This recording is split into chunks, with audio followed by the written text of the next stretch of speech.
ചെയ്തതിന് തിരിച്ചു കിട്ടാത്ത ഒരു കണക്കും കാലം ബാക്കി വയ്ക്കാറില്ല. അത് നല്ലവരായി നടിച്ചാലും നല്ലതുപോലെ അഭിനയിച്ചാലും ഒന്നും ബാക്കി വയ്ക്കാതെ തിരിച്ചു വരും. നിങ്ങൾക്ക് ജീവിതത്തിൽ വെളിച്ചം വേണമെങ്കിൽ നിങ്ങളുടെ സ്വന്തം വിളക്ക് കത്തിക്കുക. മറ്റുള്ളവരുടെ വിളക്കിന്റെ സഹായത്താൽ ജീവിതം പ്രകാശിക്കുന്നില്ല.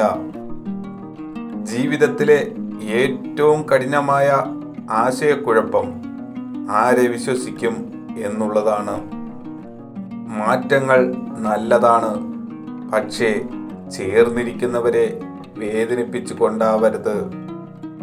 കൊതിച്ചും കിതച്ചും കുതിച്ചും തീരുന്ന കഥയാണ് ജീവിതം. മനുഷ്യരെ തമ്മിലടിപ്പിക്കാൻ എളുപ്പമാണ്, തമ്മിലടുപ്പിക്കാനാണ് പ്രയാസം. കൈകൾ സഹജീവികൾക്ക് സഹായകമാവുമെങ്കിൽ ജീവിതം അർത്ഥപൂർണമാകും. ഹൃദയം കരുണയുടെ ഉറവിടമെങ്കിൽ ജീവിതം മഹത്തരമാകും. നമ്മൾ ചാനൽ സബ്സ്ക്രൈബ് ചെയ്യണേ പ്ലീസ്.